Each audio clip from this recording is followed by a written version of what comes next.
और आज़रबाईजान के ताल्लुकात नई बुलंदियों पर। $2 अरब सरमायाकारी के माहिदों पर इत्तफाक। ऑयल और गैस के शोबों में दो तरफा ताउन के समझौते। तवानाई, दिफा, तालीम, मौसमियाती शोबों में ताउन के माहिदों पर अप्रैल में इस्लामाबाद में दस्तखत होंगे। वज़ीर आज़म शहबाज शरीफ की सदर इल्हाम अलीयौफ से मुलाकात। मुश्तरका प्रेस कॉन्फ्रेंस में शहबाज शरीफ ने कहा कि तय पाने वाले माहिदों को एक माह में हतमी शक्ल देने पर इत्तफाक हुआ है। गवादर पोर्ट पर तिजारत से पूरे खत्ते में मुस्बत असरात मुरतब होंगे। हम पूरी दुनिया में अमन और इस्तेहकाम देखना चाहते हैं। इंटरनेशनल इंफ्रास्ट्रक्चर कॉरिडोर वक्त की जरूरत करार। शहबाज शरीफ का मसला कश्मीर अक़वाम मुत्तहिदा की करारदादों के मुताबिक हल करने का मुतालबा। गजा में मुस्तकिल जंगबंदी और 2 रियासती हल पर जोर। शहबाज शरीफ का काराबाख के मसले पर आज़रबाईजान की हिमायत जारी रखने का ऐलान। आज़री सदर ने कहा कि दोनों मुल्कों के दरमियान शराकत दारी को फरोग दे रहे हैं। खित्ते की सूरत हाल और सलामती के अमूर पर यकसा नुक्ता नजर रखते हैं।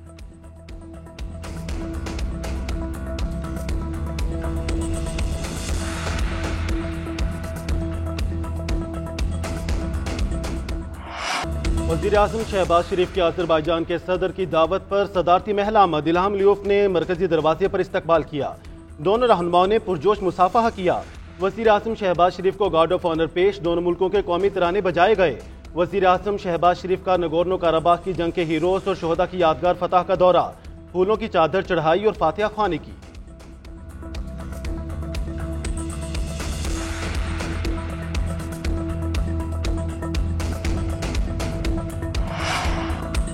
$1.5 अरब माहौलियाती फंडिंग पर पाकिस्तान IMF मुज़ाकरात का आगाज। ग्रीन बजटिंग की टैगिंग, ट्रैकिंग और मॉनिटरिंग पर बातचीत का पहला दौर मुकम्मल। IMF तकनीकी मिशन विफाक की क्लाइमेट इकदाम पर मुतमईन नहीं। सूबों को विफाक इकदाम पर अमल करने की हिदायत। विफाकी और सूबाई हुकाम की अब तक होने वाले इकदाम पर ब्रीफिंग। पंजाब और बलोचिस्तान के हुकाम कल ब्रीफिंग देंगे।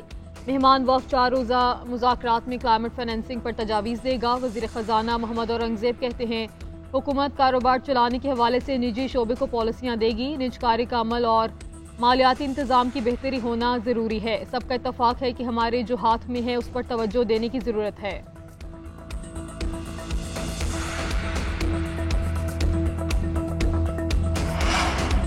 एक ही दिन GHQ समेत मुख्तलिफ मकामात पर हमले हुए। क्या बानी पीटीआई ने 9 मई के वाक़यात की मज़म्मत की। मिलिट्री ट्रायल केस में जस्टिस हसन अजहर रिजवी का सवाल। कहा पीटीआई के वकील ने जवाब दिया। उन्होंने कहा कि जो 9 मई के जिम्मेदार हैं उन्हें सजा दी जाए। मजम्मत का ये मतलब नहीं कि वो सरकारी मौक़िफ़ तस्लीम करते हैं। अगर सिविलियंस के ट्रायल की इजाज़त दी तो कल मजीद जुराइम आर्मी एक्ट में शामिल हो जाएंगे। जस्टिस अमीनुद्दीन खान ने कहा कि पहले दिन से कह रहा हूँ कि सब मिलकर मलबा हमारे गले में डालेंगे। जस्टिस जमाल मुदखिल ने रिमार्क्स दिए GHQ पर हमला हो तो क्या आर्टिकल 245 के नोटिफिकेशन का इंतजार किया जाएगा। आर्टिकल 245 वाली दलील मान लें तो फौज अपने इदारों का दिफा कैसे करेगी। जस्टिस हसन अजहर ने कहा कि यहाँ एक सियासी जमात किसी लीडर के घर, गवर्नर हाउस या किसी थाने पर हमला नहीं कर रही। फौजी तंसीबात पर एक ही वक्त में मुख्तलिफ शहरों पर हमले किए गए। यही सूरत हाल रही तो अनारकी फैलेगी जो मुस्तकबिल के लिए खतरनाक होगी।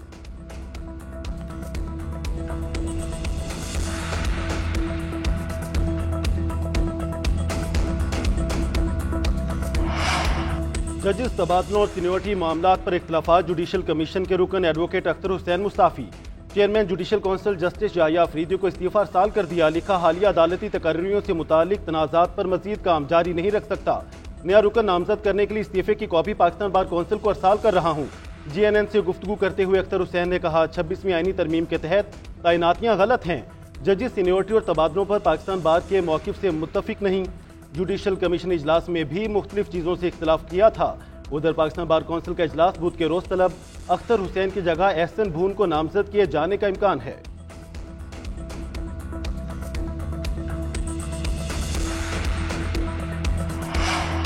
जजिस तबादले आर्टिकल 200 की खिलाफ वर्जी। सुप्रीम कोर्ट ये तबादले वापस करके अदलिया की आज़ादी बहाल करे। इस्लामाबाद बार एसोसिएशन का मुतालबा। 5 जजिस की सुप्रीम कोर्ट में दायर दरख्वास्त की तायद कर दी। इलामी में कहा गया है सुप्रीम कोर्ट में आर्टिकल 184(3) के तहत दरख्वास्त दायर की गई। जजिस की गैर कानूनी तबादले और सीनियरिटी लिस्ट को चैलेंज किया गया। इस्लामाबाद बार और इस दरख्वास्त की पूरी तायद करती है। हाई कोर्ट बार में जजिस के ट्रांसफर और बगैर हलफ उठाने के काम की मजम्मत भी करती है।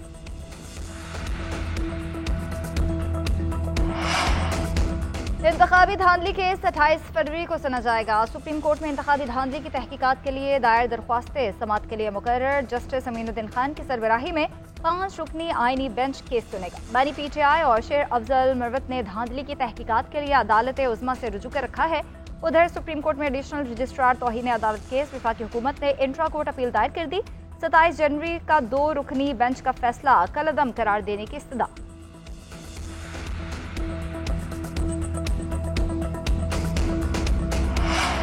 तैमूर सलीम झगड़ा और कामरान बंगश को खैबर पख्तूनख्वा की काबीना में शामिल न करने का फैसला। वजीर आला अली अमीन गंडापुर बानी पीटीआई को राजी करने में कामयाब। तैमूर सलीम झगड़ा का कहना है, ये अंदरूनी मामला है, कोई तबसरा नहीं कर सकता। कुछ कहूंगा तो बानी के मकसद को नुकसान पहुंचेगा। मैं साथियों की पीठ पर छुरा घोंपने पर यकीन नहीं रखता।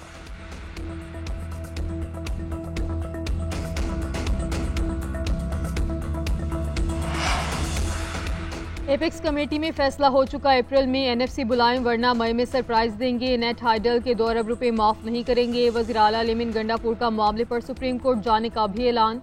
तकरीब से खिताब में कहा, आइन तोड़ने वालों को आज तक सजा नहीं मिली, इस तरह मुल्क नहीं चल सकता। अली अमीन गंडापुर का सियासी मुखालिफिन को मुनाजरे का चैलेंज। कहा, पंजाब में जो काम हो रहा है वो एक बारिश में ही पता चल गया। हमारी हुकूमत की कारकर्दगी की सालाना रिपोर्ट शाया हो चुकी है। सब इस रिपोर्ट के दादोशुमार का जायजा लें, झूठ सच खुद देखें।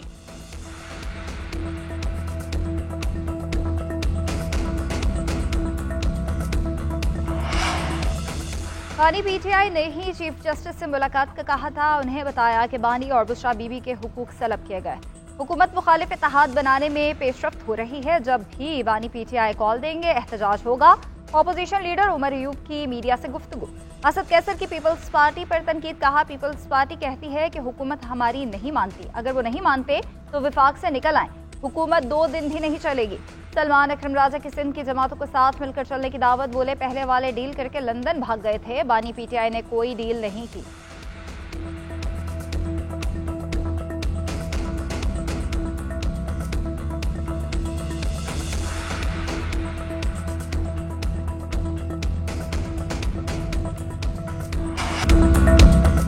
लाहौर में हॉर्स एंड कैटल शो की रंगारंग इख्तितामी तकरीब। वज़ीर आला पंजाब मरियम नवाज और army chief general Asim Munir बतौर मेहमान खसूसी शरीक।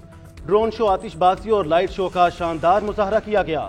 मारूफ गुलकार राहत फ़तेह अली खान, आरिफ लोहार और दीगर फनकारों ने आवाज़ का जादू जगाया। मेले के 20 बड़े इवेंट्स में लाखों शहरियों की शिरकत का रिकॉर्ड कायम। 13 इंटरनेशनल टीमों के दर्जनों नामवर खिलाड़ियों ने शिरकत की।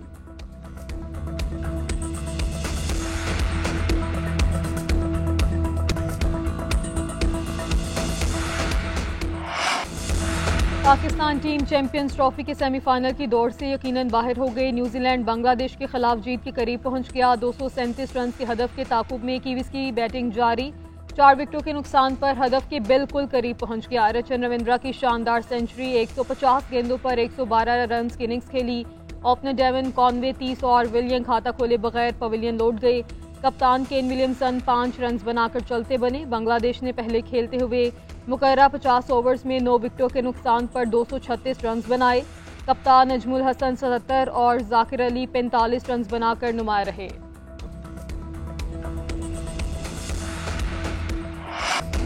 कौमी क्रिकेट टीम के खिलाड़ियों ने मद्दाहों की मोहब्बत का मान न रखा। शिकस्त दिल शायकीन मायूस, टीम में तब्दीली का मुतालबा कर दिया। शायकीन ने कहा कि खिलाड़ियों ने लोगों के जज्बात से खेला है, उनका एहतसाब होना चाहिए। टीम में प्लानिंग नजर नहीं आ रही, बॉलिंग और फील्डिंग में कोई मेहनत नजर नहीं आई। कौमी टीम भारत के खिलाफ 50 ओवर्स ही पूरे न खेल पाई। बैटिंग, बॉलिंग और फील्डिंग तीनों शोबों में फ्लॉप तरीन शो। इनिंग्स के दौरान डॉट बॉल्स की भरमार, 25 ओवर्स टुक टुक करते गुजरे। साबिक चीफ सिलेक्टर इंजमाम उल हक ने टीम सिलेक्शन पर सवालात उठा दिए। कहते हैं टीम सिलेक्टर्स का कोई किरदार नजर नहीं आता। एक ओपनर अनफिट हो गया तो दूसरा कोई ओपनर नहीं है। एशिया में मैच हो रहे हैं और आप सिर्फ एक स्पिनर के साथ मैच खेलने जा रहे हैं, दूसरा कोई स्पिनर ही आपके पास नहीं है। क्रिकेट बोर्ड से कहता हूं कि खिलाड़ियों की कारकर्दगी का जायजा लें।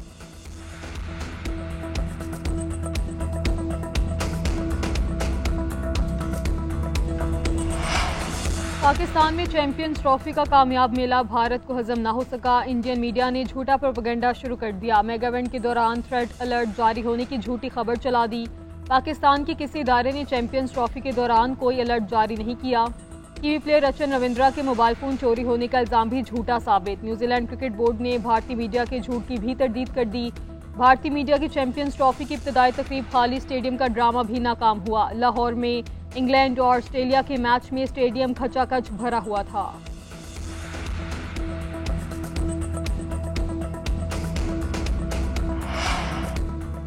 मुल्क की तरक्की और सियासी इस्तेहकाम के लिए इख्तलाफ भुलाकर काम करना होगा। सिंध के एक हिस्से का कतरा भी किसी और सूबे को नहीं जाएगा।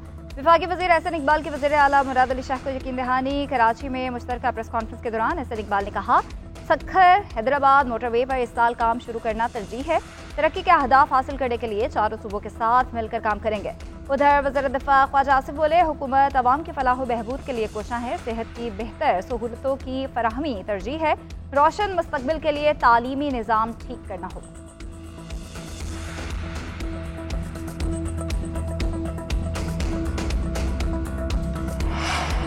मुल्क की तरक्की के लिए बरामदात का हदफ हासिल करना होगा। वज़ीर आला सिंध का कराची में तकरीब से खिताब।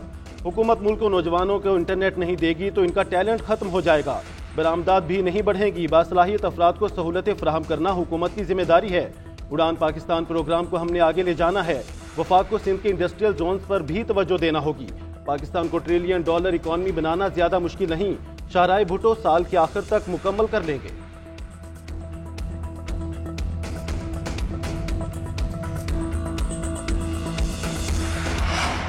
पिछले साल की निस्बत इस साल IT सेक्टर बरामदात में 18% इजाफा। स्टेट बैंक के मुताबिक जनवरी में IT सेक्टर की बरामदात 31 करोड़ 30 लाख डॉलर रही। पिछले साल IT सेक्टर की बरामदात 26.50 करोड़ डॉलर थी। दिसंबर 2024 में IT सेक्टर बरामदात 34 करोड़ 80 लाख डॉलर रिकॉर्ड की गई। IT सेक्टर की बरामदात में माहाना 10% कमी जबकि सालाना 18% इजाफा हुआ। IT सेक्टर की बरामदात में 45% हिस्सा खिदमात के शोबे से रहा। सुप्रीम कोर्ट बार ने पीका एक्ट 2025 को मुस्तरद कर दिया। पीका एक्ट आइन के आर्टिकल 19 की खिलाफवर्जी करार। हुकूमत से तरामीम को फौरी तौर पर मनसूख करने का मुतालबा करारदाद में कहा गया है। आज़ाद सहाफत पर आई तमाम पाबंदियां खत्म की जाएं। एक्ट की मुतादिद शिकों की तारीफ मुबहिम और इन्हें वाज़ेह तौर पर बयान नहीं किया गया। झूठा और जाली जैसे अल्फाज की वाज़ेह तारीफ मौजूद नहीं। मीडिया की आज़ादी पर किसी भी किस्म की कदगन जमहूरी इक़दार और शफाफियत के लिए खतरा है।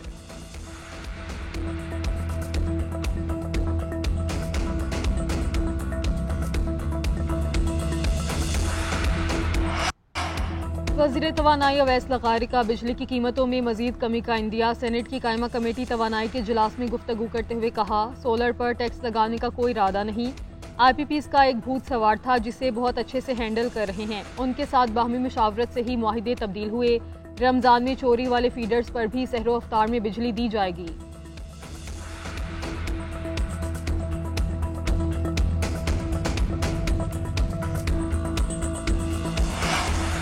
महंगी बिजली महंगी खाद। जमात इस्लामी भी हुकूमत के खिलाफ तहरीक चलाने के लिए तैयार। हाफिज रहमान रहमान कहते हैं, पहले मरहले में बिजली की कीमतों में कमी हुई, ये दूसरा मरहला है, हुकूमत को घुटने टेकने पर मजबूर कर देंगे। ऑपोजिशन से बातचीत चल रही है, अपने प्लेटफॉर्म से जिद्दोजहद जारी रखेंगे।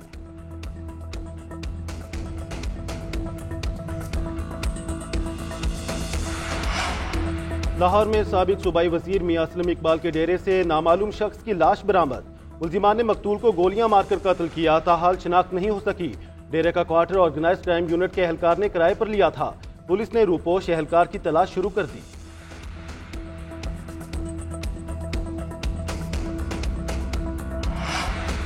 सिंध भर में MI वेस्ट सेंटर्स एक हफ्ते के अंदर फाल करने का फैसला। सीनियर वजीर शर्जील इनाम मेमन की ज़ेर सदारत महकमा ट्रांसपोर्ट की अहम बैठक हुई। शर्जील मेमन ने कहा, गाड़ियों की फिटनेस को यकीनी बनाने के लिए फैसला कुन इकदाम किए जा रहे हैं। ट्रैफिक हादसा पर काबू पाने के लिए सख्त फैसले जरूरी हैं। इकदाम का मकसद गैर मेयारी गाड़ियों के खिलाफ कार्रवाई करना है।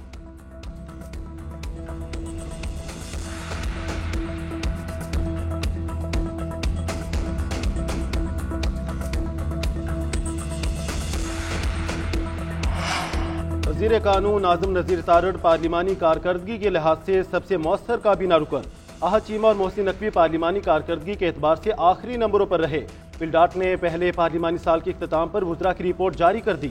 रिपोर्ट के मुताबिक ऐवान में हाजिरी और सबसे ज्यादा गुफ्तगू में भी आज़म नज़ीर तारड़ का पहला नंबर रहा।